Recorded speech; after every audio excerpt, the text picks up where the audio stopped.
ከሰለጠንና ካደግን ለውይይት እናርገው። ገለልተኛ በሆኑ ቤቶች እንዋይ። እስቲ እውነታዎች ይውጡና እስቲ እናንተ የተናገራችሁትም እኛ የምናውቀው መረጃ እስቲ ህዝቡ ደግሞ ይፍረድ። እስቲ እንመልከተው። ምን ሰው ናችሁ እናንተ? ሊቅ ይጠራል። መምህር እኮ ለመጣት ሊቅ ለመጣት እኮ እንደ አሪዮስ ሆነ መናፍቅ ሲገጥም ነው። እንደ ንስጥሮስ አይነት እንደ አውጣቂ አይነት ሲመጣ ይሄማ ቄርሎስ ይፈልጋል፣ ይሄማ እንደ አትናቴዎስ ያለ አባት ይፈልጋል፣ ይሄማ እንደ ዲዮስቆሮስ የመሰለ ፓታሊክ ይፈልጋል እንላለን። ምን የእናንተ ምን ጥያቄ ከብዶን እንዴ? ፓስተር ጥሌ የሚባለው ክርስቶስ ከድንግል ማርያም ከስጋዋ ስጋ ከነፍሷ ነፍስ ነሳ፣ ስጋና ነፍስን ነሳ የሚለው ግልጽ ነገር የተጻፈ ነገር የለም ብሎ የሚናገር ሰው ነው ከኦርቶዶክስ ጋር የሚወያየው። ገና ክርስቶስ ስጋ ለመልበሱ መጽሐፍ ቅዱስ ላይ ብላክ ኤንድ ዋይት የተጻፈ ጽሑፍ የለም ብሎ የሚናገር ፕሮቴስታንት ወገን ነው የእናንተ አራያ። ደግሞ አንዱ ፓስተር ጥሌ ምን ለውጦኝ ምናምን ክር በጠስኩ ደግሞ ያለ ደግሞ አንድ ሰው ደግሞ አለ። ያውን በጥሌ ኧረ አንዳንድ ጊዜ ኧረ ሼም ያዛችሁ። ኧረ እንደው እውነተኛ ክርስቲያን መሆን ቢያቀታችሁ ኧረ አራዳ ሁኑ ቢያንስ እንኳን እንዴ።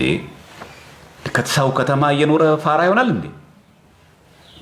ይሄ ተራ ነገር ምን ሆናችሁ ነው? ክርስቶስ ስጋና ነፍስ ለመንሳቱ ፍራንክሊ እንደዚህ በግልጽ ለመነጋገር ብላክ ኤንድ ዋይት የተጻፈ ጽሑፍ የለም። ስለዚህ ስጋ ነሳ አልነሳ አይደለም ጉዳዩ። ለምን ተወለደ ታዲያ? ለምን በድንግል ማርያም ማህፀን ተጸነሰ? የዘመኑ ፍጻሜ በደረሰ ጊዜ እግዚአብሔር ከሴት የተወለደ ልጁን የሚለው ገላትያ 4:4 ምን እናርገው? እግዚአብሔር ከሴት የተወለደ ልጁን እኮ ነው ያለው።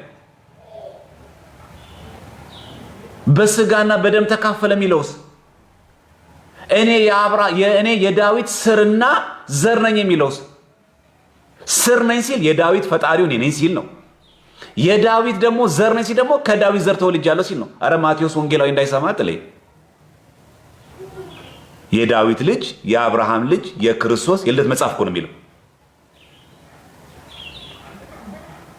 እናንተ ናችሁ አሁን ገላ ድርሳናት የምትተቹት። መች ምስጢረ ስጋዌ ላይ ኢንካርኔሽን ላይ ተግባባንና አሁን በእናንተ ነው ሰው ወንጌል ገባኝ የሚለው።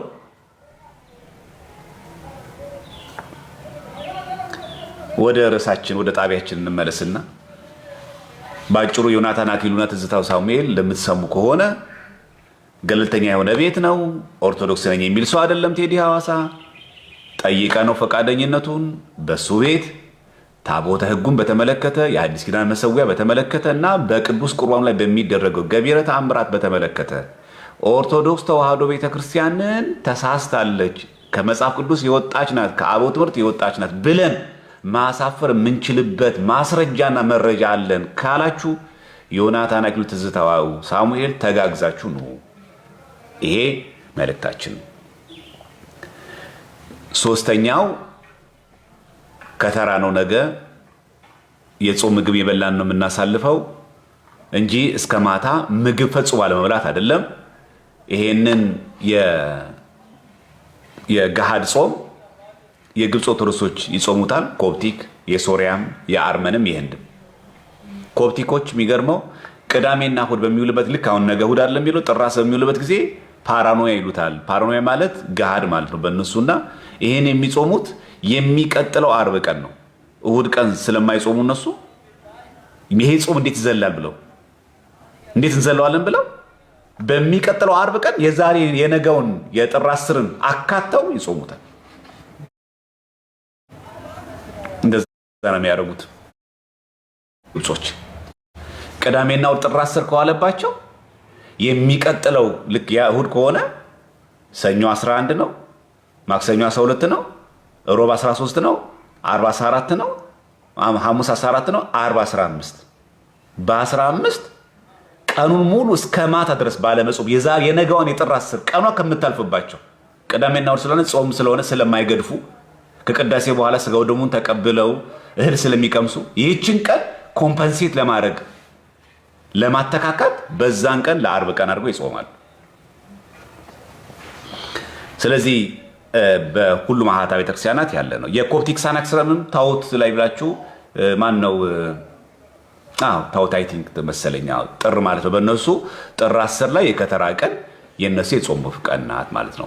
ኤፒፋኒያ ፋስት ናት፣ ትጾማለች። በሶሪያም በአርመንም በህንድም ባለፈው ተሳይቻችኋለሁ ሊቀሊቃውን ስማ ከሆነ መላክ እያሉ ይሄ አጽዋማት እንደሚጾሙ እንድታቁ ለማለት በሚያክል ነው። እግዚአብሔር ፈቅዶ ቲታስ የተባለው ቲታስ ነው አይ ቲንክ የናዝሬት ቅዱስ ገብርኤል ቤተክርስቲያን ሊገዛው ያሰበው ህንፃ አለ። ለዚህ እንግዲህ እግዚአብሔር ፈቅዶ ሰው እየሄደ ከባዛሩ እየተካፈለ ነው። እንዳልካችሁ ከዚህ በፊት የኛ ጠቅላይ ቤተ ክህነት በርትቶልን ቢሆን ኖሮ መዋቅራዊ አካሄዳችን በጣም የሰለጠነ ቢሆን ኖሮ እንዲሁ ባዛርም ሳያስፈልግ የተሰበሰበው ከየሀገረ ስብከቱ የሚሰበሰበው ገንዘብ በቅዱስ ሲኖዶስ ውሳኔ እንደው እንደ ስጦታ እንኳን ባይሆን እንደ ብድር መስጠት ይቻል ነበር። 205 ሚሊዮን ብር ተጠይቃ ቤተክርስቲያን ያው አስተዳደራዊ መዋቅራችን ችግሩን ሁላችን ስለምናውቀው መደጋገም አያስፈልግም። እኔ ግን ይሄንን ብር ጠቅላይ ቤተ ክህነት መጨረሻ ላይ ምን እንደሚያደርገው አላውቅም። ለጌታ ነው ለክርስቶስ ነው ለዳግም ምጽአት ይሄው ብሩን አጠራቅመናል ብሎ የሚሰጡት ስራ ካልተሰራበት ምን ያደርጋል? ለእግዚአብሔር ብር ምኑ ነው? ናዝሬት የምትገኘዋ የቅዱስ ገብርኤል ቤተክርስቲያን የኢትዮጵያ ኦርቶዶክስ ቤተክርስቲያን አይደለች?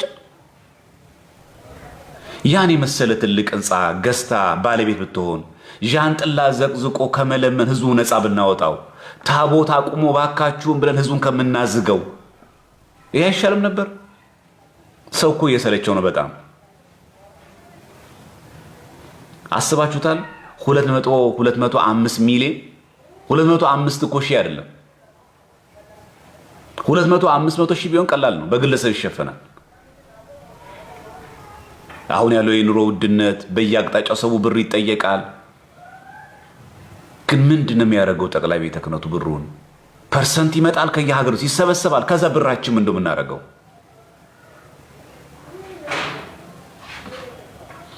ይሄን ያው ደብሩ መላከ ምህረት ቆሞስ አባ ዜና ማርቆስ ባዛር አዘጋጅተው የጥምቀት በዓል ሰው በየቦታ ሄዶ እየጠጣ እየሰከረ ከሚሆን ዛሬም ምግብ አዘጋጅተዋል።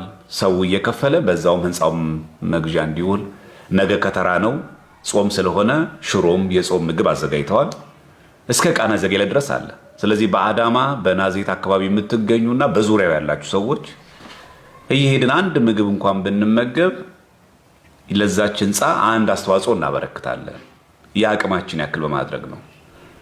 ይህንን ግን ኦፊሻሊ የምናገረው መዋቅር ውስጥ ስለሌለው እኔ ምን ያደርጉኛል? ከደሞዝ አይቀጡኝ ከምን ያደርጉኝ ለዛ እንጂ መዋቅር ውስጥ ያሉ ሰዎችም ይሄን ሐቁን ያውቁታል። ለምን ከተናገሩ ደሞዝ ይቀጣሉ ምናምን ፍራቻም ስላለ ኦፊሻሊ እንደዚህ እንደኛ መናገር አይችሉም።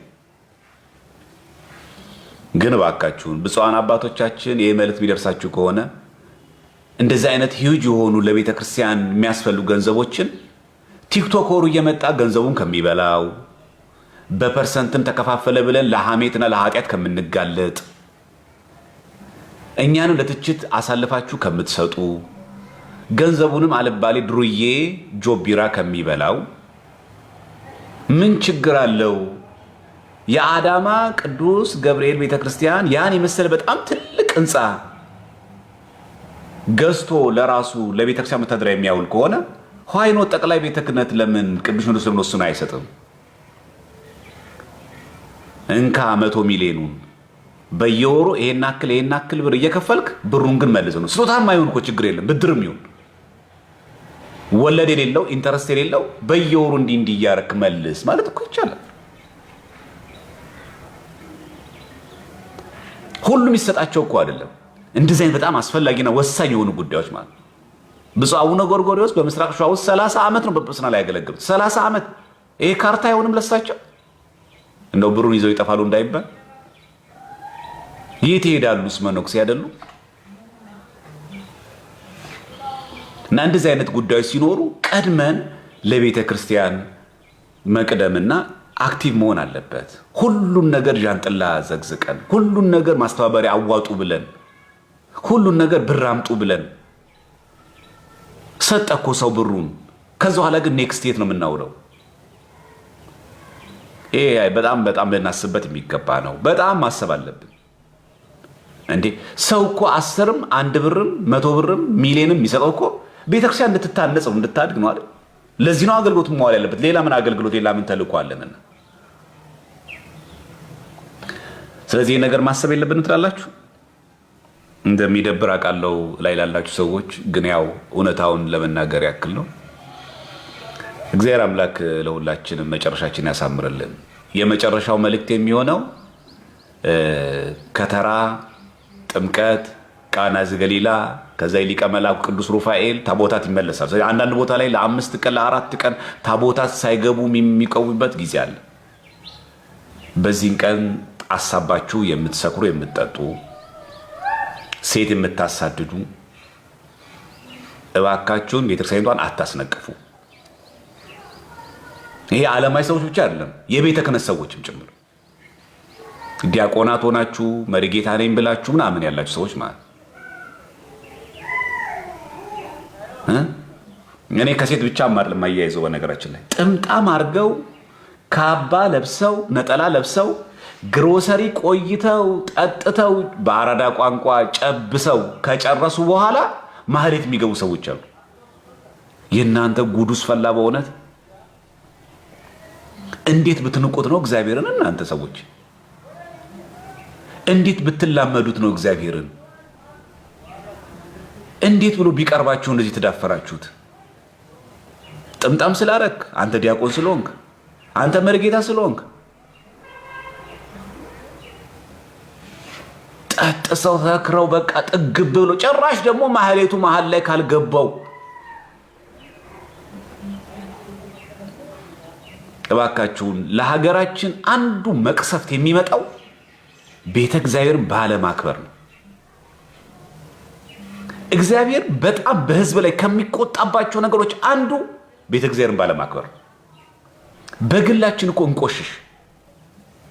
አትሊስት እንኳን ማህሌት እየሄድን ከሆነ ቅዳሴ ልንገባ ከሆነ ስጋው ደግሞ ልንቀበል ከሆነ ቤተክርስቲያን ልንጠጋ ከሆነ እንዴት ንጽህናችን ቢያንስ አንጠብቅም? እንደው እንጠጣ፣ ለም በልክ አንጠጣ። በእናንተ ምክንያት የእግዚአብሔር ስም ይሰደባል የሚባለው ማለት ይሄ አንድ ነው። ሁለተኛ ዘማሪያን፣ ይሄ ማህበራት፣ የጽዋ ዝክር፣ የጉዞ ማህበራት ያላችሁ ማህሌት ተቁሞ እናንተ ከቤተ ክርስቲያኑ ጀርባ ከድንኳኑ ጀርባ የሌለ መዝሙር የዘመራችሁ ነው። ምን የሚሉት መዝሙር ነው? እናንተን አይመለከትም ማህሌቱ። አይ ቁጭ ብለን ከምንውል ብለን ነው። ለምን ቁጭ ትላላችሁ? ማህሌት አትገቡም እንዴ? የሰንበት ተማሪ ምዕመን የጽዋ ማህበር ዝክር የሚዘክር ሰው እንትኔ ማህሌት መዘመር የለበትም? ማህሌት መቆም የለበትም ወይስ የእናንተ መዝሙር ከማህሌቱ የተለየ ነው? ስም መጥቀስ ስለማያስፈልገኝ አንዳንድ ቦታው ላይ አዲስ አበባ ላይ የማያቸው አድባራት ላይ ማህሌት ስንቆም እናያቸው በጣም ይገርማል። ያውም እኮ ከቤተ መቅደሱ በምስራቅ በር ሆነው የሰንበት ተማሪ ነን ብለው አንዳንዶች ደግሞ ማህበራት ጽዋ ዝክር ማህበራት ተብለው ማህሌቱ እየተዘመረ ከግል የራሳቸው መዝሙር ደግሞ እየዘመሩ ምን የሚሉት ነው? ይሄ እግዚአብሔር ለማመስገን ታዲያ ምን ችግር ነው? ታቦቱ ዑደት ሲያደርግ ዘምሩ። ጥምቀት አይደለ? ከመንበረ ክብራቸው ተነስተው ወደ መንበረ ክብራቸው ሲሄዱ የዛን ጊዜ መንገድ ላይ የዘመራቸው የዛን ጊዜ ብቃታችሁን አናይ። የዝማሬ ጊዜ ጠፍቶ ነው? የምስጋና ጊዜ ጠፍቶ ነው? በማህሌት ሰዓት እናንተ ተለይታችሁ የምትዘምሩት?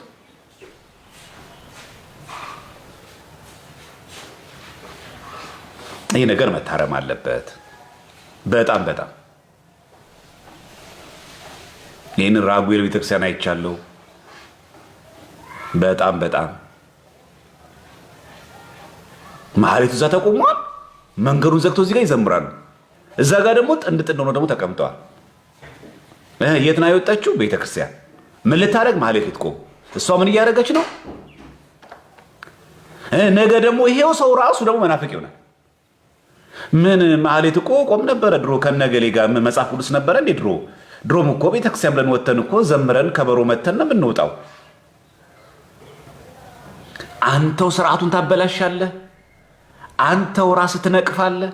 አንተው ራስህ ትመነፍቃለህ። አንቺው ራስሽ ነሽ እንደዚህ ሆንሽው። አንቺው ትባልጊያለሽ፣ አንቺው ትዘሙቻለሽ፣ አንቺው ትመነፍቂያለሽ። በሰሞኑን ያያችሁት ልጅ ማለት ነው። ቪዲዮ እየሰራ ምናምን የምናውቀው ሰው ማለት ነው። ዝም ብሎ በቃ እንደዚህ ሰዎች አሉ ቪዲዮ ዝም ብሎ የሚሰሩ በቃ ኦርቶዶክሳውያን ናቸው። ለቤተክርስቲያን በጣም ይቆረቆራሉ። የቤተክርስቲያን እውቀት ቤዝመንት የላቸውም። ይኸው ፓስተር ጥሌ ለውጦኝ ብሎ ጴንጤ ሆነ።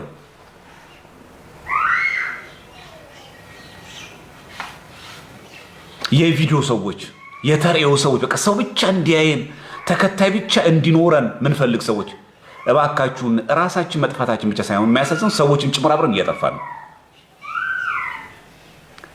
መሰረት ሳትይዙ ቪዲዮ አትስሩ። በቃ ተዉት። በቃ ይቅርባችሁ። ታሪውን የፈለጋችሁት በሌላ ነገር ፈምሱ።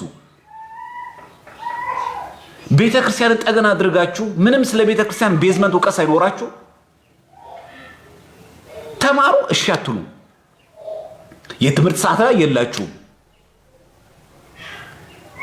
ሰንበት ቤት ገብታችሁ ተማሩ አትወዱም። ጉባኤ ላይ ተማሩ አትወዱም።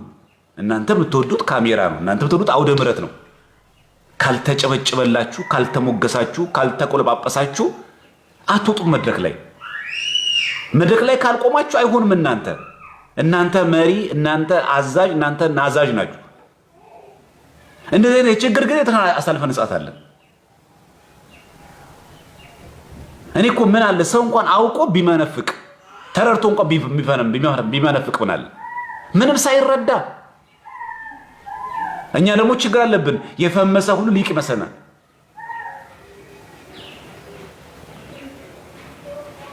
እና እዚህ ቲክቶክ ላይ ለብር የተሰበሰቡ ሰዎች አሉ። ለጥቅም ቤተክርስቲያኒቷ የሚፈልጓት ሰዎች አሉ። ምንም ጉዳያችን ህዝቡ ተነጠቀ አልተነጠቀ፣ መናፍቅ ወሰደው አልወሰደው፣ ክር በጠሰ አልበጠሰ፣ አስቀደሰ አላስቀደሰ፣ መናፍቃን ነጠቁታ፣ ምንም ጉዳዩ አይመስለው። ፎሎወር ይብዛለት፣ ኮፒ ሊንክ ይደረግለት፣ እሱ ይጨብጨብለት፣ እሱ የኛ ጀግና ይባል። ጉዳዩ አይደለም። በቃ እሱ ትኩረቱ ገንዘብ ላይ ብቻ፣ መታወቅ መፈመስ ብቻ። ማህሌት የለም፣ ቅዳሴ የለም። ታቦት ሲወጣ ነጭ ነጭ ለብሶ መድረኩ ላይ ካልወጣው ያልቆመውን ማህሌት ያላስቀደሰውን ቅዳሴ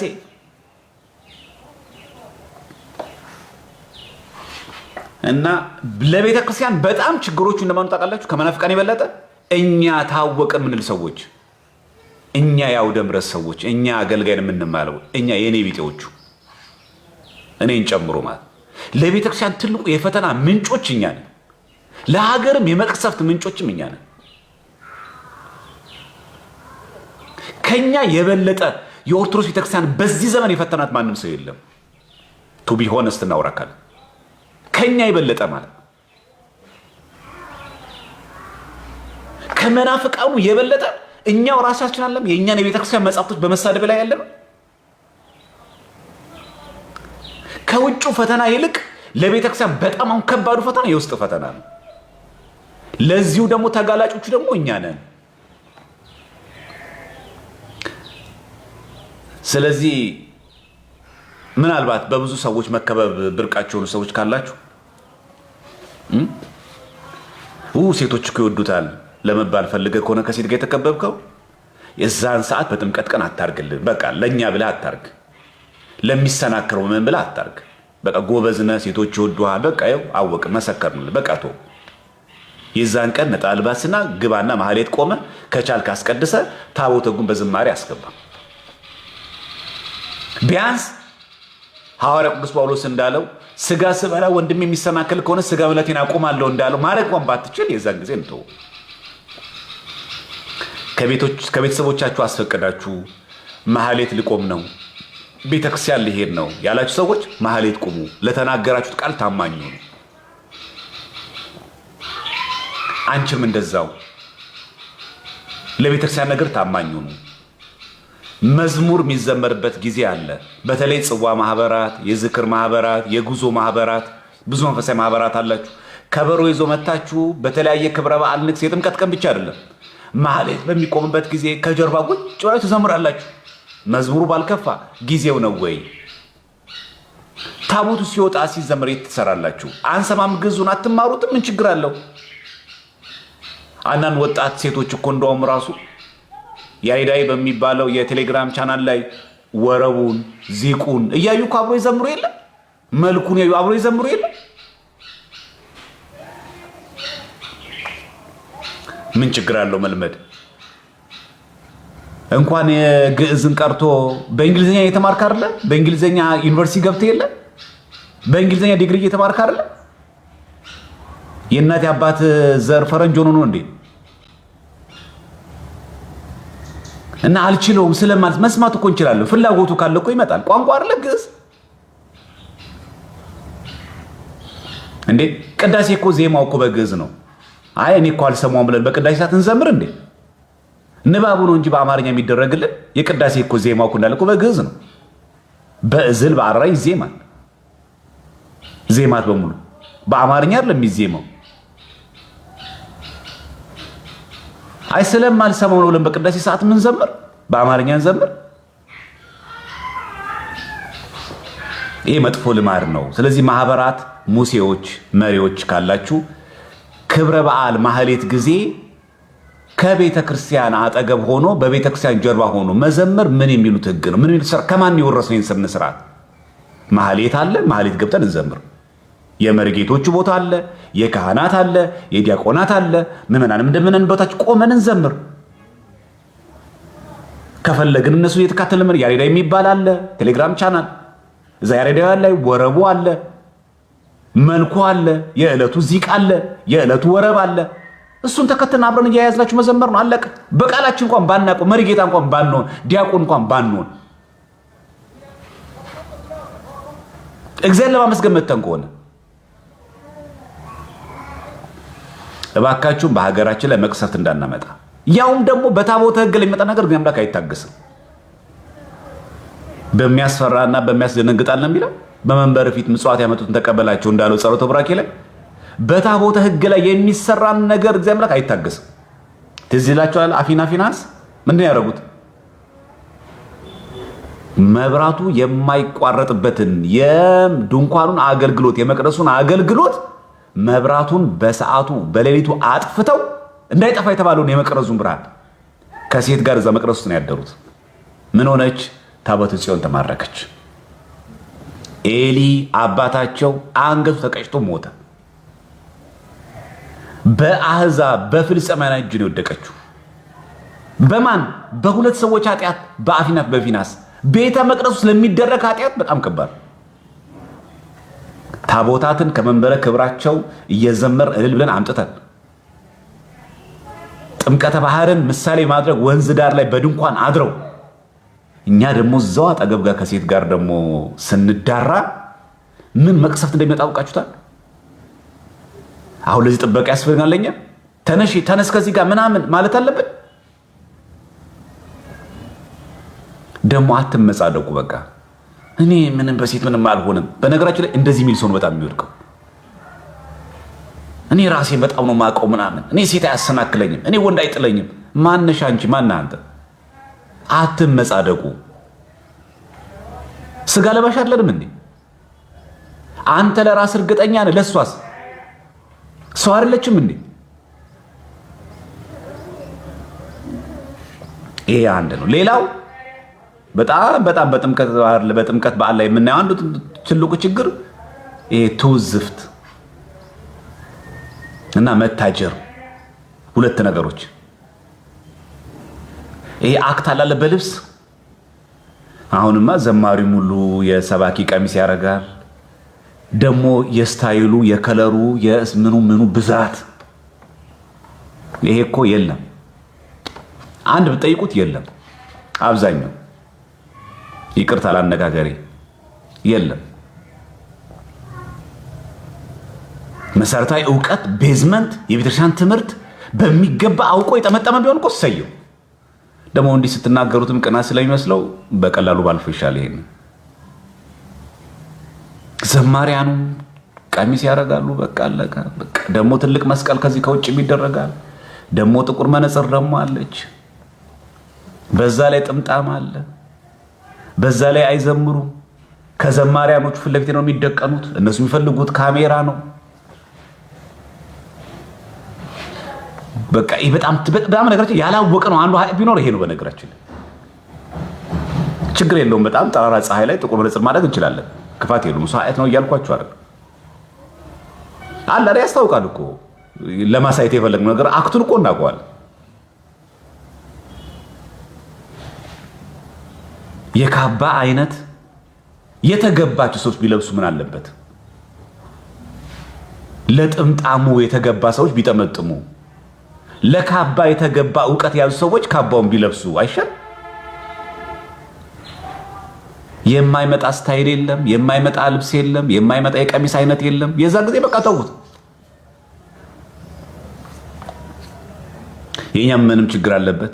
አቤት ቀሚስ እንዴት እንደሚያምርብህ፣ አቤት ጥምጣም እንዴት እንደሚያምርብህ ይሉታል። በቃ እሱ አለቀ። እግዚአብሔር በዚህ የምናስደስተው ይመስላችኋል? ትውዝፍት። እኛ እኮ የዛ ሰዓት እኮ ራሳችን እናሳይ እኮ አለ የሚመጣ ነው። ዘመን አስተርእዮ እኮ ነው፣ የመገለጥ ነው። የተገለጠ እኮ የሁላችን አምላክና ፈጣሪ ክርስቶስ እኮ እሱ እኮ ነው የሚገለጠው። በስጋ ማርያም እኮ ተገልጦ እኮ ነው። በእድ ዮሐንስ እኮ ሊጠመቅ ነው። በቃና ዘገሊላ እኮ ውሃን ወደ ወይን እኮ ቀይሮ ነው የተገለጠው እኮ አምላክ ነው።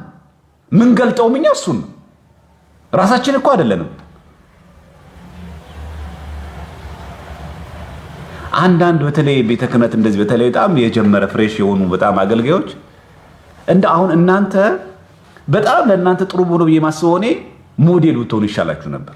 በጣም ነው አክት የምትወዱት። በጣም ካረማመዳችሁ፣ ካነጋገራችሁ፣ ካመላለሳችሁ እናንተ እኮ ሞዴል በቃ ብትወጡ እኮ ነው የሚሻላችሁ።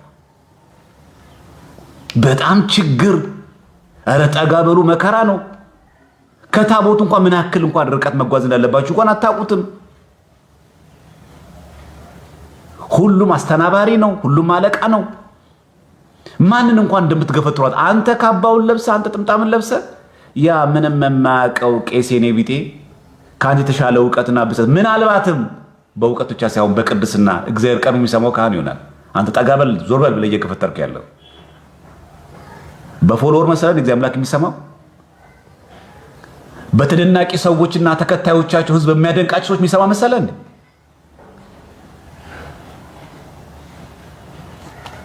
በጣም እኮ አለመማራቸው የምታውቁት የቱ ጋር መቆም እንዳለባቸው እንኳን ያው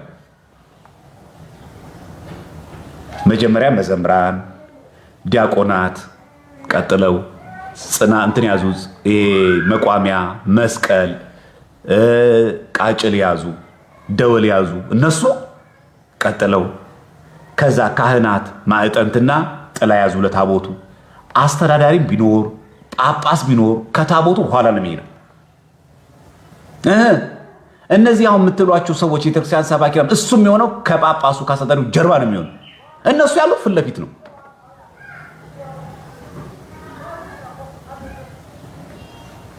ይሄ አስተናባሪዎችን አይመለከትም። ይሄ የሚያስተናግዱ ሰዎችን አይመለከትም። ግን እንተዋወቃለን፣ በቃ ምን እያደረግን እንዳለ እናውቀዋለን።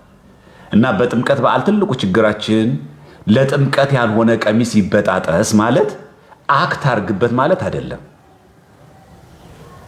እሱ ከሰማያት ሰማያት ወርዶ 99ኙን ነገደ መላእክት አይደለም ይላል።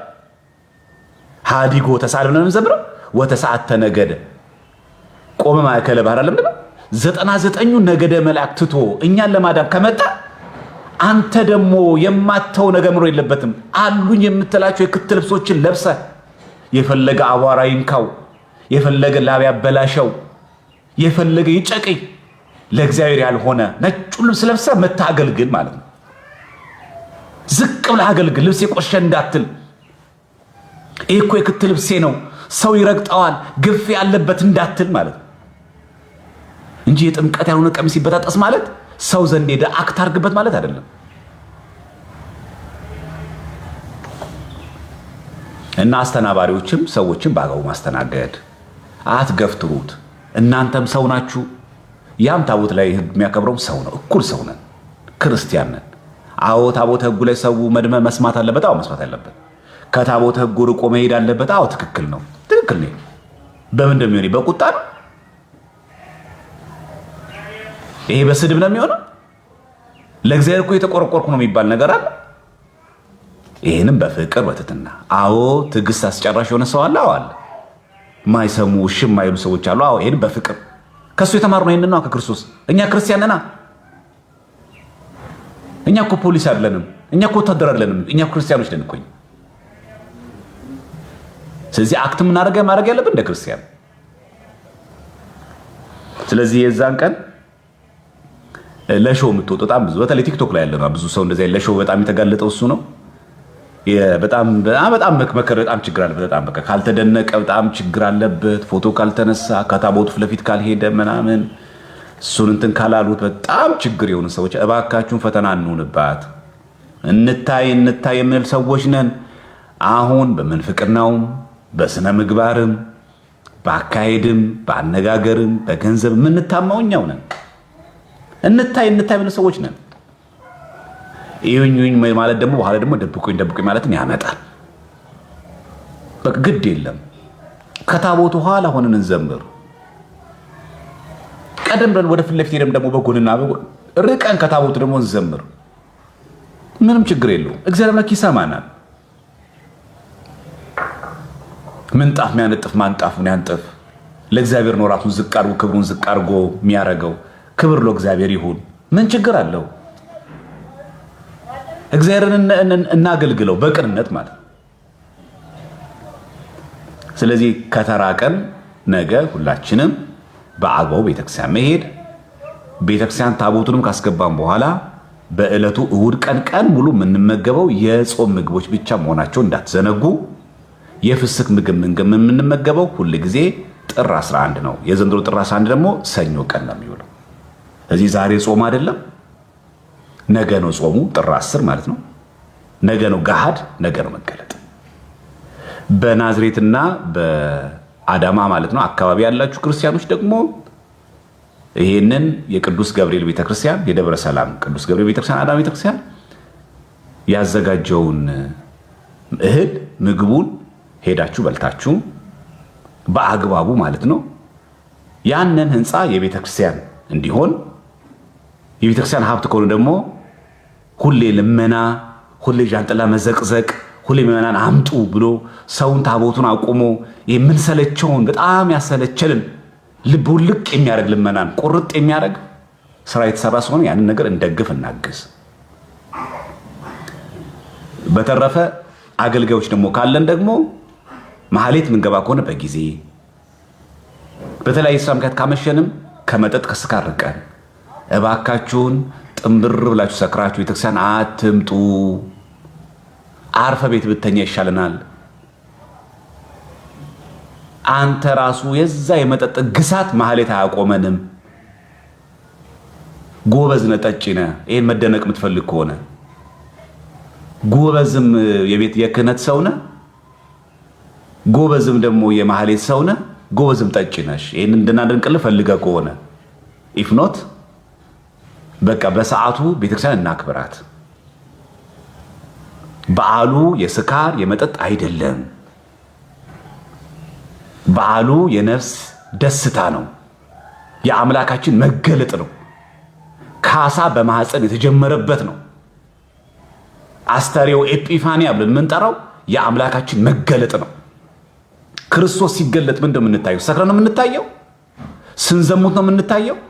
ስንጨፍር ነው የምንታየው? በተለይ አባቶች፣ እናቶች የዛን ቀን የብሔር ብሔረሰቦች ቀን አይደለም። እዛ ጋር በትግርኛ እዚህ ጋር በኦሮምኛ እዛ ጋር በአማርኛ እስክሳ የምናወርድበት አይደለም። ዘምሩ በትግርኛ መዝሙር ይሁን፣ ግን በኦሮምኛም አድርጎ ግን መዝሙር መሆን አለበት። ያ ብቻ አይደለም። በጉራግኛ የምናደርገው ግድ የለም ይሁን፣ ችግር የለም፣ ግን ምን ሆናል? መዝሙር መሆን አለበት እንጂ ከበሮ ይዞ መጥቶ እስክሳውን ሰው ጥንብር ብሎ አረቄ ጠጥቶ ጥንብር ብሎ ጠጁን ጠጥቶ ሰክሮ እየተንገዳገደ በቃ ከዛው መናፍቃንም ያዋቸዋል። ታውቃላችሁ፣ የበዓል የህዝባዊ በዓል ነው፣ መንገድ ላይ ነው። በቃ ከዛ ኦርቶዶክስ እንዳለ እንደዚህ አድርገው ነው የሚስሉት። በእኛ ምክንያት ኦርቶዶክስ እንድትሰደብ እናደርጋለን። እና አንዳንድ ጊዜ የጭፈራ ቀን አይደለም ይሄ፣ ክለብ አይደለም ይሄ፣ ኮንሰርት አይደለም ይሄ። የአምላክ ያው ነው ትህትናው ከሰማያት ሰማያት ወርዶ በማየ ዮርዳኖስ ዝቅ ብሎ መገኘት ወረደ ወልድ ነው እኮ ነገ መውረዱን ነው የምናሳየው። ትህትናውን ነው። ዝቅ አድርጎ ቢታየን ዝቅ ያለ አምላክ መሰለን እንዴ? እባካችሁን ለኛ ብሎ ራሱን ዝቅ ሲያደርግ እኛም ራሳችን ዝቅ እናድርግ።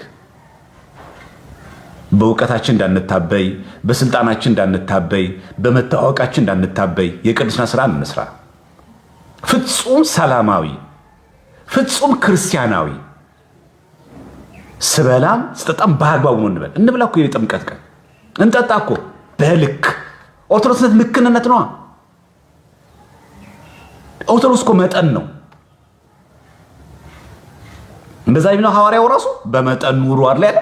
ኦርቶዶክስነት እኮ መጠን ነው። የት ይሄዳል ቢራው? የት ይሄዳል መጠጡ? የት ይሄዳል ጠጁ? ቢቀርብንስ? አራዳነት አይደል መቼስ አይደል? ያልጠጣ ፋራ ይባል መቼስ። ቢቀርብንስ? በተለይ መልእክት ያለኝ ቲክቶክ ላይ የተለያየ ቪዲዮ የምትሰሩ ስፔሻሊ ኦርቶዶክሳውያን፣ የኛ ኦርቶዶክሳውያን ቪዲዮ መስራት ላይቭ ገብታችሁ እንኳን ማስተማር ባትችሉ ስለ ኢትዮጵያ ኦርቶዶክስ ተዋህዶ ቤተክርስቲያን ትምህርት ግን በሚገባ በቂ ዕውቀት ግን እንዲኖራችሁ ራሳችሁን አዘጋጁት። ፌመስነት ከመማርነት አይከለክልም። ከ100 ሺህ በላይ ፎሎወር ስላለን ቁጭ ብለህ አትማርም አንተ አልተባልንም። ሁላችን መማር እኔን ጨምሮ መማር አለብን። በቃ አለቀ። የኦርቶዶክስ ቤተክርስቲያን ዕውቀት ማወቅ አለብን። እምነትን ከዕውቀት ጋር አሳብረን መያዝ አለብን። ከዛ ቪዲዮ እንስራ፣ ከዛ ማስታወቂያ እንስራ። አሁን ያምርብናል። እኔ እባካችሁን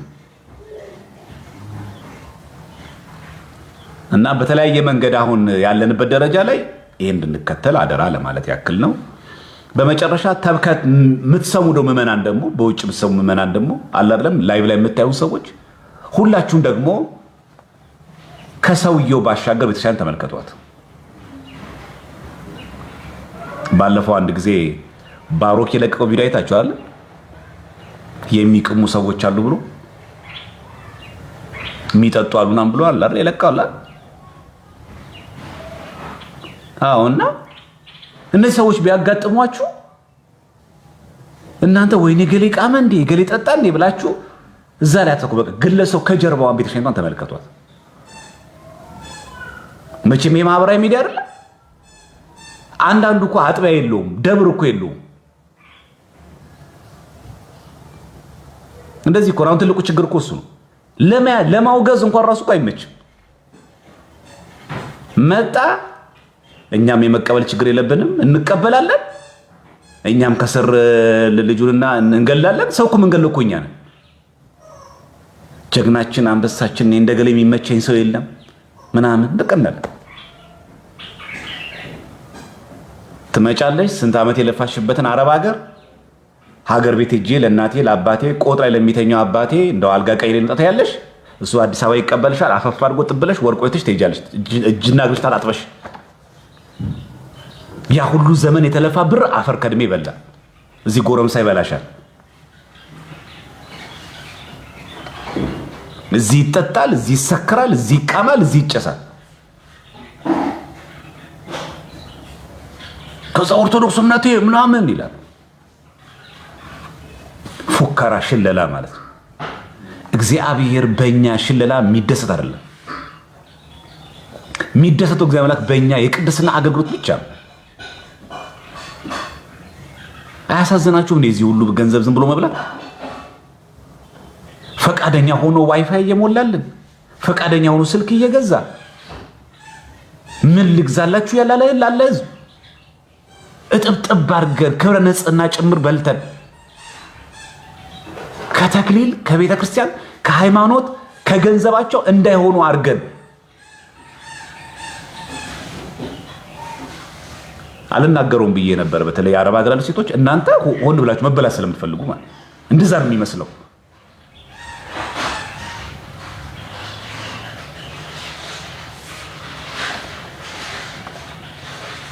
ስለዚህ ማንም ቢሆን ቤተክርስቲያንን የበላይ አድርጓት። በቃ አለቀ። ዘማሪያም ምንም ይሁን አይመለከታችሁም። እናንተ ሲሆን አራያ ነው፣ ምሳሌ ለህዝቡ ምሳሌ ነው። ችግሩ አጉል ቀረቤታ፣ አጉል የሆነ ወዳጅ፣ እሱ ራሱ አንዱ የችግሮቻችን ምንጮች ናቸው። ላይቭ ላይ እንሳሳቃለን፣ እናላግጣለን፣ አጉል ትረባ፣ አጉል ቀሎች፣ አጉል ፌዝ፣ አጉል ስላቅ፣ አጉል የሆነ በቃ ትችት ምናምን። ከዛ አንቺ በሩን ትከፍቻለሽ። ነገር ደስ ይላል፣ በቃ ፈታ ያለ ነው፣ እያሳቀ ነው፣ እያዘና እያደረገ ነው፣ በቃ ሙዱ ደስ ይለኛል ምናምን። ከዛ የለም ምንም ነገርሽ። የምትሰደበው ከዛ በኋላ ቤተክርስቲያን። አንድ ነገር እንድታውቁ ፈልገው ቲክቶክ ላይ እያገለገልን ያለን ሰዎች እኔን ጨምሮ ቤተክርስቲያን ደብዳቤ ጽፋ አገልግሉ ብላ ጠቅላይ ቤተ ክህነትም ሆነ ሀገረ ስብከት አጥቢያው ፈቃድ ሰጥቶን የምናገለግል ሰዎች አደለንም። ይሰማችኋል? አደለንም። በራስ ተነሳሽነት እኔም በበኩሌ ለቤተ ክርስቲያን የምችል ነገር አስተዋጽኦ ላበርክት ከሚል ነው። እንዲህም ሆኖ ሌባ አለ፣ እንዲህም ሆኖ አለሌ አለ፣ እንዲህም ሆኖ ዘሟች አለ፣ እንዲህም ሆኖ ገንዘብሽ የሚበላ አለ፣ እንዲህም ሆኖ ቅን አገልጋይ አለ። ሁሉም ሌባ አይደለም፣ ሁሉም ጤናማም አይደለም። ኑፋቄ ያለበትም ሰው አለ፣ ክብር የሚፈልግ ሰው አለ፣ ገጽታ ግንባታ የሚሰራ ሰውም አለ። ብዙ ነው፣ ብዙ አይነት ነው። ገበያ አይደለ? ብዙ አይነት ሰውን ያለ ነው።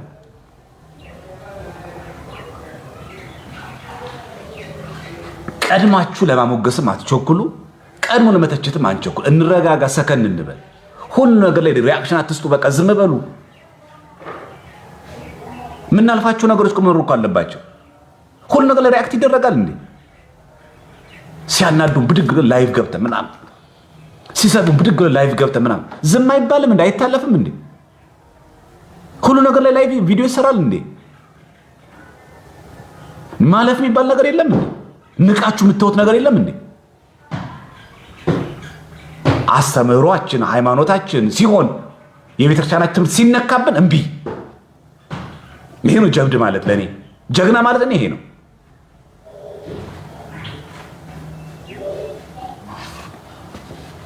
አሁንና እህቶቻችንም ራሳችሁን ጠብቃችሁ፣ ወንድሞቻችንም ልክ እንደዚህ ሆናችሁ ራስን በአከበረ መንገድ በዓሉን እናከብረው ይገባል።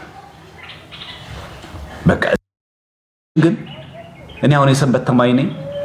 እንደ ሰንበት ቤት ተማሪ ነኝ። የተማርኳትን ነገር ለማካፈል ነው እንጂ የመጣሁት ቤተክርስቲያን ምናምን አዛኝ ግባ፣ ቲክቶክ ክፈት፣ ዘማርያም ዘለቀ በለው፣ እንዲህ ትምህርት ስጥ፣ እንዲህ ነገር እንዳሰጥ ብላ አዛኝ አይደለም።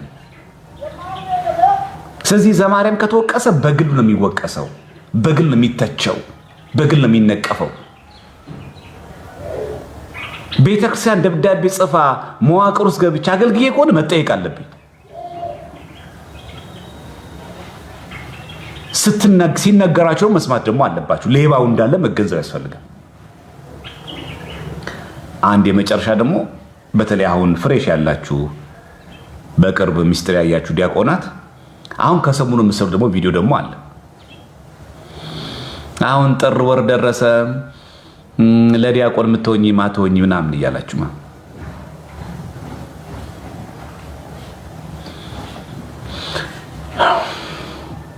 እና በጣም ነው የምትገርሙት። አሁን በእናንተ ቀልድ መቀለዳችሁ ነው ወይ ደግሞ ምናምን ጥሩ ነው፣ ጥርም ስለሆነ ምናምን ሰርግ። ግን ቀልድ አታውቁም፣ መለየት አታውቁም። እና በጣም አደገኛ ነው። በጣም አደገኛ ደግሞ ድፍረታችሁ እኮ የሚገርሙ ደግሞ እኮ ዲያቆን ብላችሁ ከፍለፊት ትስቡበታል። ደግሞ የሚገርመው እኮ እሱ እንደው በግድ ተሰናከልልን የሚል ሰው አለ እኮ። ኧረ አንዱማ ሙዚቃ ለቋል። መኪና እንዲየነዳ ምናምን ሙዚቃ ከፍቶ ምናምን ነገር የዚህ ዲያቆን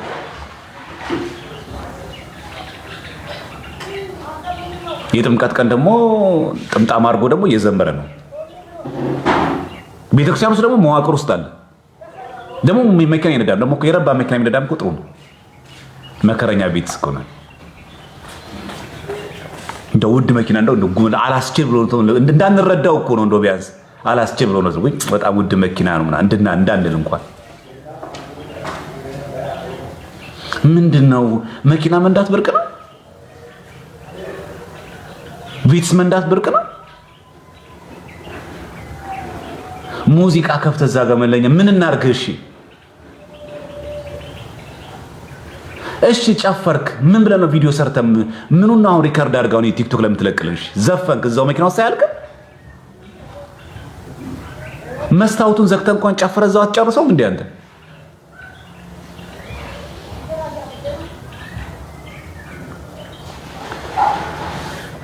እባካችሁን ስማችሁን ከፊት ለፊት መምህር ገሌ፣ ቀሲስ ገሌ፣ ዲያቆን ገሌ፣ መጋቢ ሃይማኖት ገሌ፣ መጋቢ ሚስጥር ኧረ ምን መጋቢ ይላል።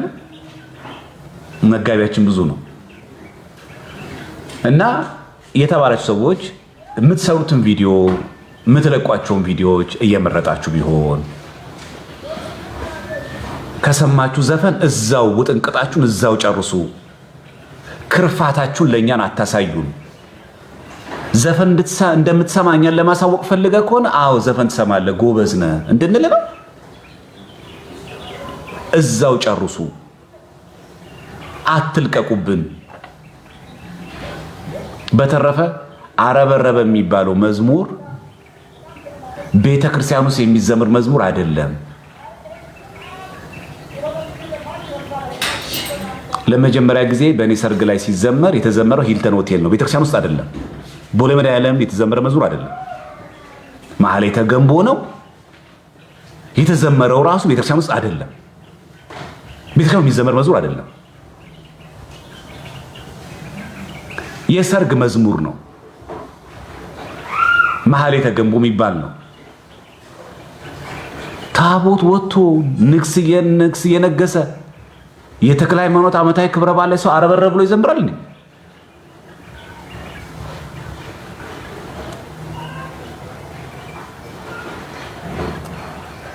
ሁለተኛ መራተ እንግዳችን ናት የሚባለው ያ ዲያቆን ያ የሚያገባው ሙሽራ ዲያቆን ከሆነ ነው። ዲያቆን ካልሆነ ይሄ መዝሙርም አይዘመርም። ሲጀመር ነገዳችን ናት ማለት ያገባችው እቺ ልጅ ዲያቆን ነው፣ የክህነት ማዕረግ ያለው ነው፣ ነገ ቄስ ይሆናል። ስለዚህ እቺ ባለቤቱ አንድ አካል የሆነችው ነገዳችን ናት፣ ከኛ ከዲያቆናት ነገድ ከካህን ወገን ሆነች፣ የካህን ሚስት ሆነች ለማለት ነው እንጂ መዝሙር ደስ ስለሚለን የሚዘምር አይደለም ነው ባጭሩ። ታቦት ሲወጣ ክብረ በዓል ላይ የሚዘምር መዝሙር አለ ማረበረበ ማለት። ስታገቡ በተኪል ለምታገቡ ድቁና ላላችሁ ሰዎች ይዘመራው እና ጥንቃቄ የምናደርገው በጣም ጥሩ ነው ለማለት ያክል ነው። እና አንዳንዴ ጥር ወር ገብቷል፣ ጥር ወር ደረሰ፣ የት ሄዳችሁ ምናምን ውዶቼ ምናምን ለዲያቆን የምትሆኚ ምናምን ጥሩ ነው። በምኞት ግን አይሆንም፣ በላይቭ ግን አይሆንም፣ በላይክ ብዛትና በፎሎወር አይሆንም፣ በፎቶም ብዛት አይሆንም። አስተዋይ ሚስት አስተዋይ ባል የሚገኘው ከእግዚአብሔር ዘንድ ነው። መጽሐፍ ምሳሌ ተቀምጧል። ቤትና ባለጠግነት ከአባት ቤት ይወረሳሉ፣ አስተዋይ ሚስት ግን ከእግዚአብሔር ዘንድ ናት። አለቀ። አስተዋይ ሚስት ከእግዚአብሔር ዘንድ ከሆነች አስተዋይ ባል እስከማ ዘንድ ነው? ከእግዚአብሔር ዘንድ ነው። አለቀ። ጥሩ ነው መመኘታችን። ዲያቆን ማግባት መመኘት በጣም ቆንጆ ነው። ለዲያቆን የተገባ ሆኖ መገኘት። ድንግል ሴት የምትፈልገው አንተ ድንግል ሆኖ መገኘት። ሳራን ነው የምትፈልጋት፣ አንተ ደግሞ አብርሃም ሆኖ መገኘት። ለምን ሳራን ብትመጣ አንተ አብርሃም ካልሆንክ፣ ምክንያቱም ሳራ የምትገባው ለአብርሃም ነው፣ ትሄዳለች ወደ አብርሃም። ለአብርሃም የተገባው ሳራ ናታ። አንቺም ደግሞ አብርሃምን የምትፈልጊ ከሆነ አንቺ ሳራ ሆነሽ መገኘት አለብሽ። ለአብርሃም የምትገባ ሳራ ናታ። ለአብርሃም ማትገባ ከሆነ ትሄዳለች። ስለዚህ በሎሚ ውርወራ ለሚገኘው በጸሎት አንድ እንባችሁ እንደዚህ ያርጋችሁ፣ ከልብ የተለቀሰ እንባ እንደዚህ ያርጉ፣ እሱ ይሰማል። ስንት ስቃይ እየሰማችኋል በየትዳሩ አሁን የሚያዩ በተክሊል ተጋብተው ህይወታቸው ተመሰቃቅሎ በፎሎወር አይገኝማ።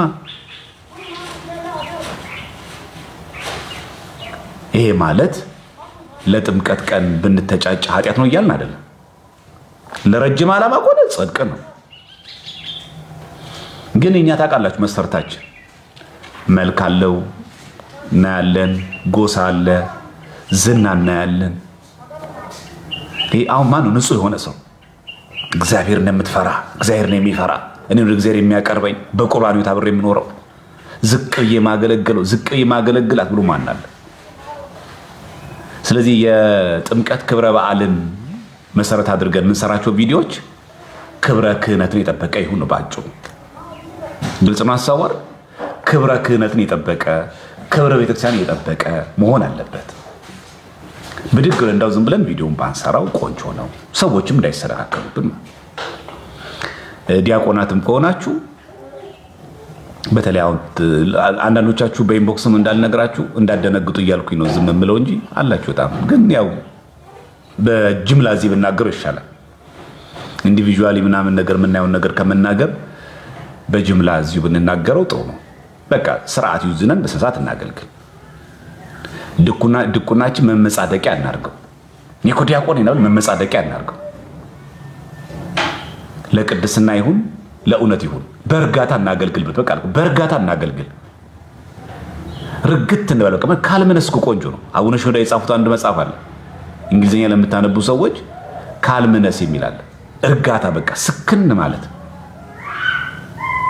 የረጋ ወተት ቅቤ ይወጣል ይባል የለ። በቃ እስኪ ስክን እንበል፣ እንርጋ እስኪ። በቃ መርጋት በጣም ቆንጆ ነገር እኮ ነው።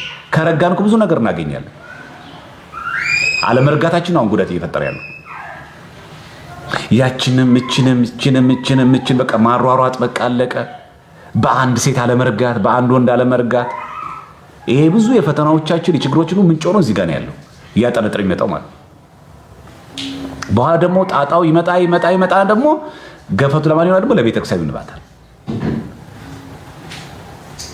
ስለዚህ እንደዚህ እንዳይሆን አንደኛ አስተውለን ጸሎት አድርገንበት ከአበ ነፍሳችን ጋር ተነጋግረንበት ከቻልን እንደው ሱባኤ ገብተንበት እግዚአብሔርን ከልብ ተማጸን ነው የሚሆን ነገር ነው መሆን ያለበት እንጂ በዘመድም ስለመጣላችሁ በታዋቂነትም ስለመጣ ስለምታደንቅህን በምናምን በዛ አይሆንም። ሰጪው እግዚአብሔር ነው፣ ባለቤቱ ሰጪው ነው። ማመፀን ነው አለቀ። ስለዚህ የጥምቀት ያልሆነ ቀሚስ ይበጣጠስ ማለት የክት ነው፣ ዋና ልብሴ ነው ምንለው የለም። ዋናው ጌታ ወደ ጥምቀት ባህር ወርዷል። ለሱ ያልሆነ ቀሚስ የለንም፣ ለሱ ያልሆነ ልብስ የለንም ለማለት ነው እንጂ የልብሳችንን ብዛት ለሰዎች ለማሳየት አይደለም።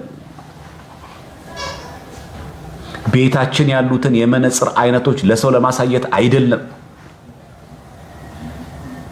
ያላደረግናቸው ልብሶችና ጫማዎች ለሰው ለማሳየት አይደለም። ቀኑ የአክት ቀን የጉራ ቀን አይደለም። ቀኑ የአምላክ በትህትና የመገለጥ ቀን ነው። ትሁት የሆነ አምላክ ደግሞ ትዕቢተኞችን ይቃወማል። ይሰማችኋል? ትዕቢተኞችን ይቃወማል። ዲያቆንም ሆን ቄስም ሆን አስተዳዳሪም ሆን ትዕቢተኞችን አምላክ ይቃወማል። እግዚአብሔር ማስተዋሉን ለሁላችንም ያድለን። በዓሉን በሰላም እንድናከብር እሱ ይፍቀድልን። ግን እነዚህን አራት መልእክቶች ከሰማችሁ የመጀመሪያውን ያልሰማችሁ ሰዎች ከሰሟችሁ፣ በተለይ ፕሮቴስታንት ወገኖች ዮናታን አክሊሉም ሆነ ትዝታው ሳሙኤል ሆነ በታቦቱ ላይ የሰራችሁት ቪዲዮ አንደኛ ለምንድን ነው ያወረዳችሁት? አምናችሁበት ለሰራችሁት ጉዳይ ምን ይመጣ ብላችሁ ነው ያወረዳችሁበት? እኛ ለዚህ ማስረጃና መረጃ አለን፣ ያለ መረጃ አላወራን የምትሉ ከሆነ ደግሞ ገለልተኛ በሆነ ቤት እንወያይ እየተባላችሁ ነው በሉልን። ይሄን ይመስላል። ሌላ ሀሳብ ካለ ልስማና እናጠቃለን።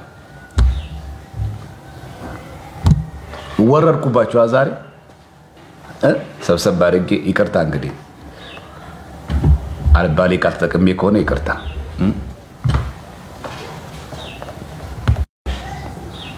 የረሳነው መልእክት የለም አይደል?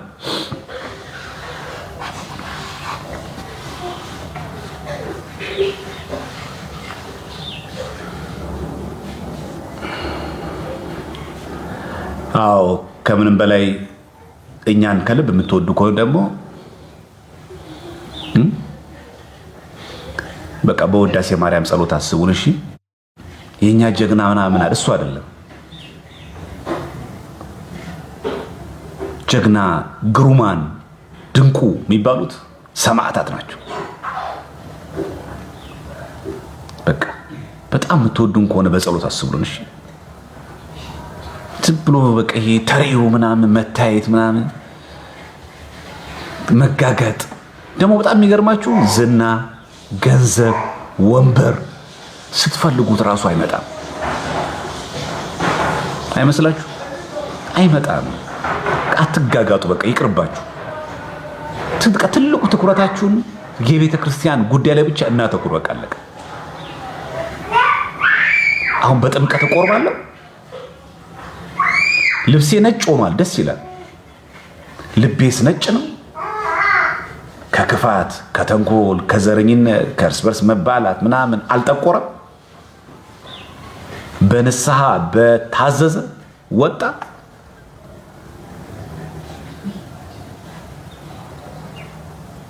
ከልብ በጸሎት አስቡት የምትወዱትን ሰው እግዚአብሔር መጨረሻው እንዲያሳምርለት በውዳሴ ማርያም ሁሉ ጊዜ በጸሎት ማሰብ። በቃ ይሁንኙ አትቸኩሉ። በቃ ስፔሻሊ ክህነት ውስጥ ያላችሁ ሰዎች እንዳንሰነካከል ደግሞ በጋራ እንሂድ። ለምሳሌ የአንድ ሰፈር ልጆች ካለን ተያይዘን አብሮ መሄድ፣ በቃ አብሮ መሄድ እየዘመሩ ስንመለስም አብረን። ለምን አንዳችን ከአንዳችን ስንጠፋ ከአልባሌ ሰዎች ጋር ውለን ከአልባሌ ጓደኞች ጋር እንዳያጠፉን እንደዛ እናድርግ። ሴቶችም ክብረ ንጽህናችሁን ጠብቃችሁ።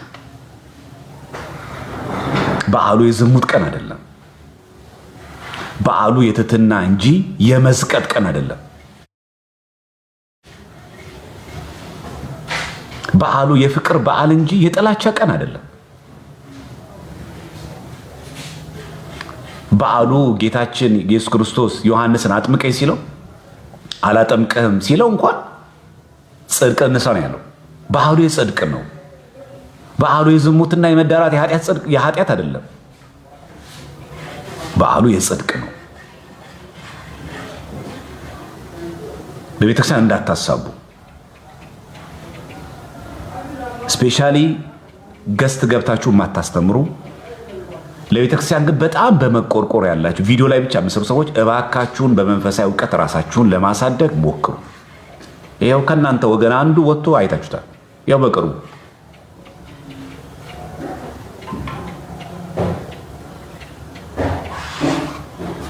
ለነዚህ ሰዎች አሁን ለምሳሌ ዝም ብሎ ቪዲዮ ለሚሰሩ ሰዎች ምንም መልስ አትሰጧቸውም። ታውቁታላችሁ። ይሄ የመስቀሉ ቃል የሚባለው ወንዴ ነኝ የሚለው ዲያቆን ነኝ ብሎ የሚናገረው አጋቦስ ቅዱስ የሚባለው ልጅ አሁን እነሱ ቪዲዮ ነው የሚሰሩት። ለዲቤት አይሆኑማ። ምን ብላችሁ ትጠራቸዋላችሁ? እነሱ ነው አይጠሩም። አሁን እነሱ አይሆኑማ። እነሱ ዝም ብሎ በቃ ቪዲዮ ጥቁር መነጽር ያደርጋል፣ ቪዲዮ ሰርቶ መውጣት ነው አለቀ። ዲቤት አያውቅ ምን አያውቅ። ዲያቆን ነኝ እንደዚህ አድግ ያለው መሰዊያ የለም ምናምን።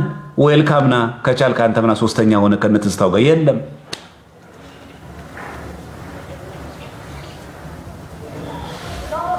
አሁን እነዚህ ከምንም ይገቡ አይደሉም። በቃ እነዚህ አሁን ለነዚህ ምንም የምትናገሯቸው ነገሮች የሉ። አሁን ይሄ በእኛ ሲሆን በጣም ያሳዘኑ ደግሞ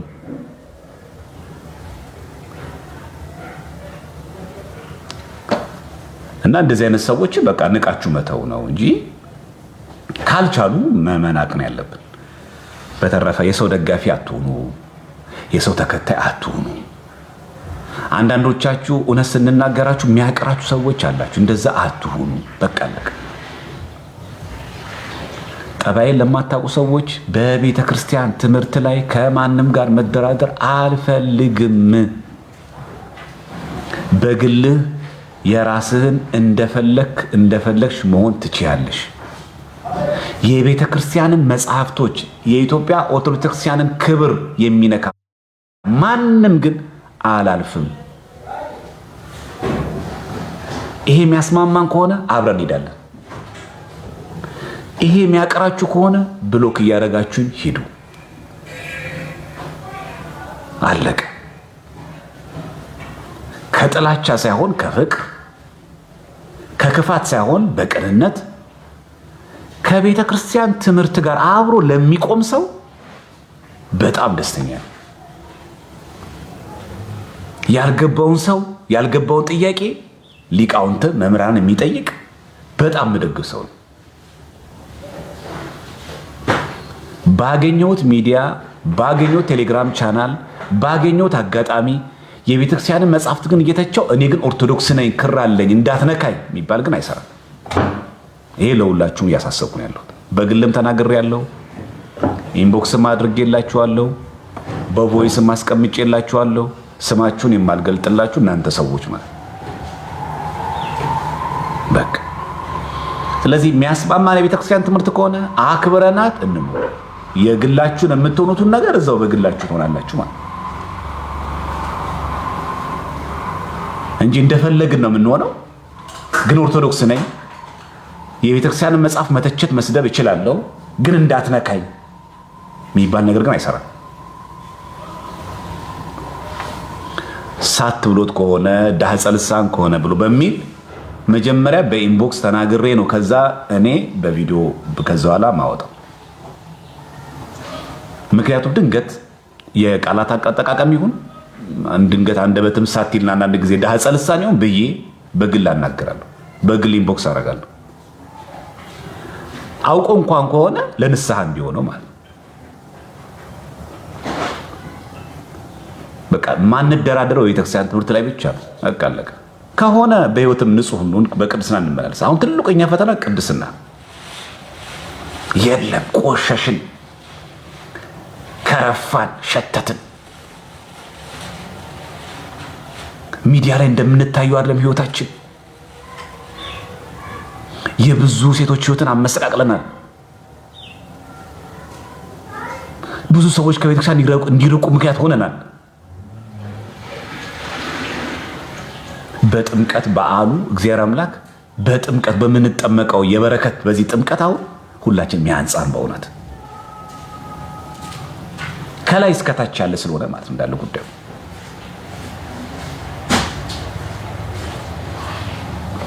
በቃ ሙሉ ነው። በቃ ይሄ ምንም ቀረ የሚባል አይደለም ያለው።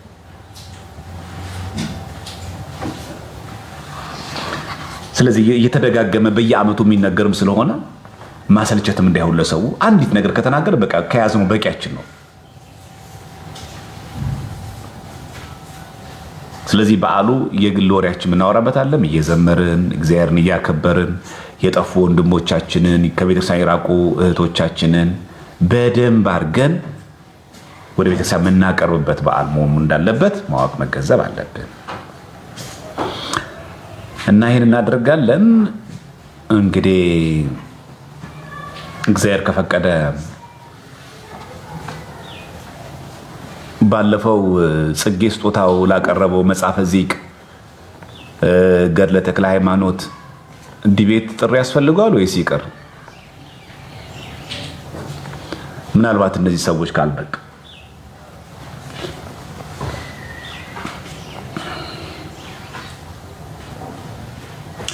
ይቅር አይደልሽ? እሺ ካላስፈለገ ብዙም ጠቀሜታ የለውም። እሺ ያው ምናልባት ባለፈው እዛ ገብቶ መጽሐፈ ዚቅ አለኝ ምናምን ብሎ ስለተናገረ ጽጌ ስጦታው ገድለ ተክለ ሃይማኖት ላይ ሰይጣን አጠመቁ ምናምን ይላል እያለ በጣም ስለፎከረ ያው ምዕመኑ እንዲማር ቁጭ ብላችሁ እኮ ስለማትማሩ እኮ ነው እንጂ ያው ከነሱ ጋር አሁን እንደዚህ ለኛ ልብም ውልቅ ከሚል አናሳዝናችሁ። የኛ ልብ ራሱ ይደርቅ፣ ልባችንም ከሚደርቅ ቁጭ ብላችሁ እኮ እናንተ ብትማሩም እኮ ጥሩ ነበረ። ግን እንዳው አንዳንዴ ቢበቃ ጥሩ ነው። እሺ በቃ እስቲ እናያቸውና የኔ ዮናታንን ከመጡ እስከ ጥምቀት በዓል አልፎ ምን ጠብቃቸዋለን? ከመጡ ማለት እያሰቡበት ይሆናል። ምናልባትም መጽሐፍ እያገላበጡ የተዘጋጁ ሊሆን ይችላል። ስለዚህ ጊዜ እንስጣቸው፣ እናያቸውና ከዛ ከመጡ እንወያያለን። ዋናው እኛ የምንፈልገው እንደነሱ ፉከራ ምናምን ሽለላ አይደለም። እኛ የምንፈልገው ዋና እውነት ይገለጥ፣ በቃ እውነት ይገለጥ ነው። ዝም ብሎ ፖድካስት ላይ ሰው ወሬ ማውራት የለበትም። ትዝ ያለውን ሁሉ ማውራት የለበትም። ለሚያወራው ነገር ኃላፊነት ያስፈልገዋል። እና ያ ስለሆነ ለዛ ነው። በተረፈ ከቤተክርስቲያን ትምህርት ውጭ የወጡትን ሰዎች በግልና ምናምን ያሉትን ሰዎች በተቻላችሁ መጠን ጥንቃቄ እንድታረጓቸው አደራለ ማለት ነው። ምናልባት ባለፈው ዕለት ያነሳነውን ነገር ደግም ልናነሳው እንችላለን፣ ግን አስፈላጊ ከሆነ ነው። ይሄ በኤርትራ የሚንቀሳቀሱ የታድሶ መናፍቃን ዛሬም አሉ።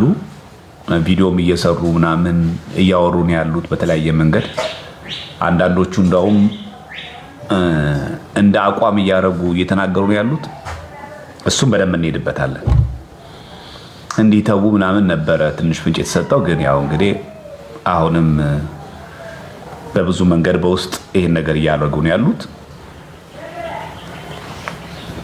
ምናልባት አስፈላጊ ከሆነ እንመጣበታለን።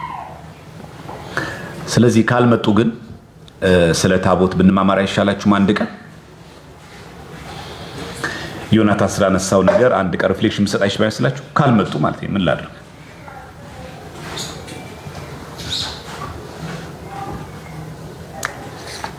አይሻልም? መቼ ይሁን ፕሮግራም እንያዝና እንጨርስ። መቼ ይሁን?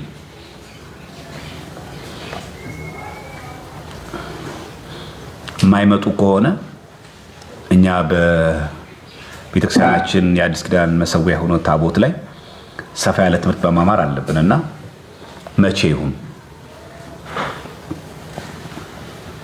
ሁላችን የሚያስማማ ቀን ቢሆን ይሻላል።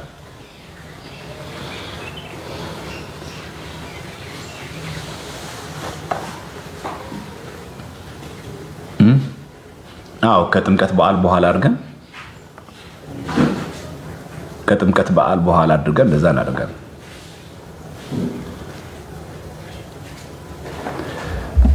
መቼ ይሁን እስቲ ሁላችንም የሚያስማማ ነው።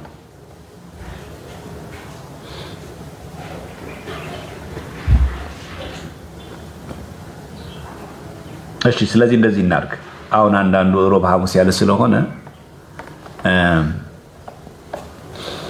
ወይ አንድ ቤት እንመርጥና በማ ቤት እንደሆነ አናውቅም እንጂ አንድ ቤት እንመርጥና በዛ ቤት ስለ ታቦት በደንብ በጥልቀት አክቹአሊ ከዚህ በፊት ታቦት በሐዲስ ኪዳን በሚል ቪዲዮ ሰርቼ ነበርና እሱንም ገብታችሁት ዩቲዩብ ላይ ያለላችሁ። ግን አሁን ትንሽ ጠንከር እናደርገውና ደግሞ ሰፋ አድርገን እንሄድበታለን ማለት ኢንዲቴል ማለት ኢንዴፕዝ የሚባለው በጥልቀት ደግሞ እንሄድበታለን። አይ ቲንክ እሱ ጥሩ ይመስለኛል። እና ከቻለን በዛ ብንሄድ በጣም ብዙ ትምህርት እንማርበታለን ብዬ ተስፋ አደርጋለሁ። እግዚአብሔር ከፈቀደ ማለት ነው። ፈቃደ እግዚአብሔርና ቀኑን እናሳውቃችኋለን። ቤቱንም እናሳውቀና ጥሩ ቢሆን ይመስለኛል። ከዛ በኋላ ያው ካልመጡ እኛ ብናውቀው ጥሩ ነው። እነሱ ካልመጡ እኛ ብንማማርስ? ያው የጠራናቸው ለምንድን ነው? ያው ፕሮቴስታንቶቹ እየፎከሩ ስለነበረ ጉድን አወጣው ምናምን እያሉ ስለነበረ እንግዲህ ጉድ የሚያወጡ ከሆነ እስቲ በመረጃ ያውጡታ ቤት ዘግቶ አይደለም በሚል ነው ያደረግነውና ካልመጡ መልስ የለም ማለት ነው። መልስ ከሌለ ደግሞ እኛ የቤተክርስቲያናችን ትምህርትን በሚገባ መግለጥ ግዴታችን ስለሆነ እንደዛ እናደርጋለን ማለት ነው። ባጭሩ በዓሉን የሰላም የጤና ያድርግልን። ቀኑን የምናሳውቃችሁ ነው የሚሆነው። ክብረ ክህነታችንን ጠብቀን ክርስትናችንን አክብረን በኦርቶዶክሳዊ ስርዓትና በኦርቶዶክሳዊ መንገድ ትውፊት መሰረት በዓለ ጥምቀት እንድናከብር እግዚአብሔር ለሁላችንም ይርዳን። ከክፉ ነገር ይጠብቀን፣ በሰው እጅ ከመውደቅም ይታደገን፣ ከወዳጅ ጠላትም እግዚአብሔር አምላክ ይጠብቀን። እግዚአብሔር ታቦተ ሕጉ ፊት የማይገባ ስራ ሰርተን እግዚአብሔር ለኛም ለሀገራችን መቅሰፍት እንዳያመጣብን ሰፊ የሆነች ምሕረቱ ትከልለን፣ ሁላችንም ትጠብቀን። ከነቀፌታ፣ ከትችት፣ ከስድብ ሁሉ ርቀን ከኔ ምን ይጠበቃል ብለን ራሳችን እንድንጠይቅ ከሰው ይልቅ ራሳችን እንድንመለከት እግዚአብሔር አምላክ ይርዳን። አሁን ትልቁ ነገር ቤተች አልጠፋም፣ ሚነቅፍ አልጠፋም። ራሳችን ደግሞ የምንመለከትበት ያስፈልጋልና እሱ በትህትና ወደኛ ወርዶ እኛን ሲፈልገን እኛ እንዳያጣን እሱ ይጠብቀን። እሱ እኛን ፍለጋ ነው ከሰማያት ሰማያት ወረደው። እኛ ግን ልባችን ከቤተ መቅደስ ኮብልሏል። በገንዘብ በዝሙት በዝና ጠፍተናል። ሲፈልገን እኛ መሽታ ቤት እንዳያገኘን ለኛ ብሎ በሚከረፋ ተገኝቶ እኛ ደግሞ በኃጢአታችን ወድቀን እንዳንገኝ መድኃኒዓለም ሁላችን የሚጠብቀን። ወስብሐት ለእግዚአብሔር። ደህና ዋሉ።